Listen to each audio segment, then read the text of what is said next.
தலைவர் அவர்களே, உணவு கொள்கை மீதான விவாதத்தில் கலந்து கொண்டு என் கருத்துக்களை தெரிவிக்க வாய்ப்பு கொடுத்தமைக்கு முதலில் என் நன்றியை தெரிவித்துக் கொள்ளுகிறேன்.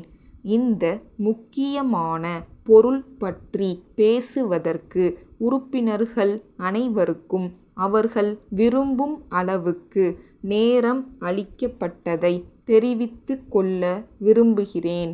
நிதி அமைச்சர் அவர்கள் நேற்றைய தினம் இது பற்றி மிக சிறந்த முறையில் தன்னுடைய கருத்துக்களை தெரிவித்தார்கள். அவருக்கு என்னுடைய நன்றியை தெரிவித்துக் கொள்ள கடமைப்பட்டுள்ளேன். உணவு பிரச்சினை பற்றி பொது மக்களிடையே பல்வேறு அபிப்பிராய பேதங்கள் ஏற்பட்டுள்ளதை நாம் அனைவரும் நன்கு அறிவோம். ஆனால் இவை தவறானவை என்பதை நிரூபிக்க அரசு எல்லாவிதமான நடவடிக்கைகளையும் மேற்கொண்டு வந்ததை நீங்கள் அனைவரும் அறிவீர்கள்.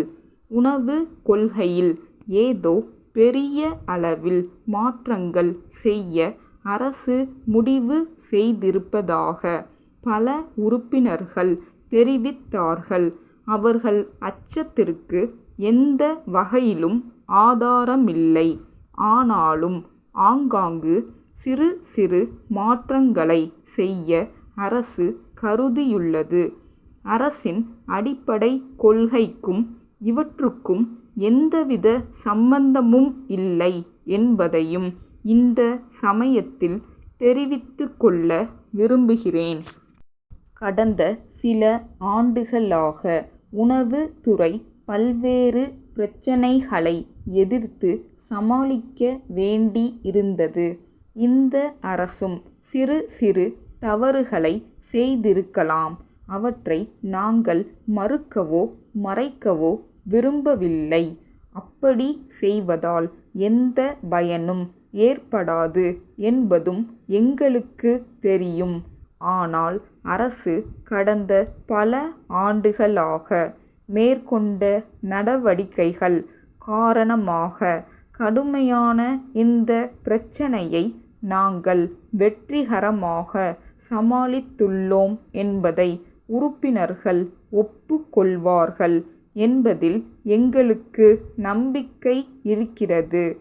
இந்த விவாதத்தில் கலந்து கொண்டு பேசிய உறுப்பினர்கள் தங்கள் தொகுதி முன்னேற்றம் பற்றியும் பேசினார்கள். அவ்வாறு அவர்கள் பேசியது நியாயமானது என்பதில் கருத்து வேறுபாடு இல்லை. இருப்பினும் நாம் எப்போதும் இந்தியாவின் முன்னேற்றத்தில் கண்ணும் கருத்துமாக இருக்க வேண்டும் என்பதை சுட்டிக்காட்ட விரும்புகிறேன்.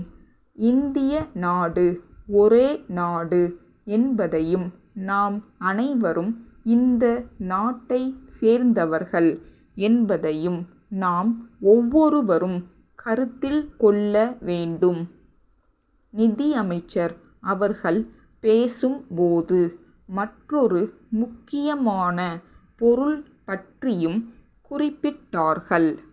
அதாவது நமது உணவு கொள்கைக்கும் வளர்ச்சி திட்டங்களுக்கும் இடையே உள்ள நெருங்கிய தொடர்பை பற்றி எடுத்து சொன்னார்கள்.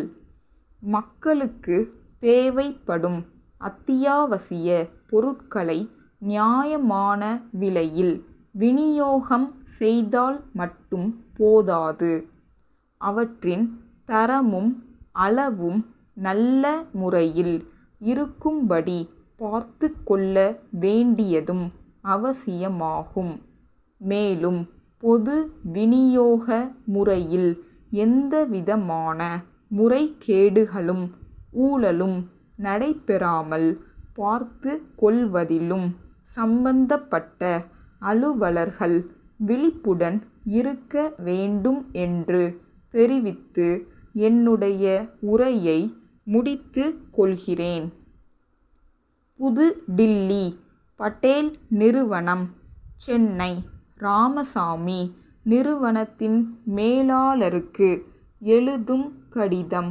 அன்புடையீர். தங்களின் 9ஆம் நாளிட்ட கடிதம் கிடைக்கப் பெற்றோம்.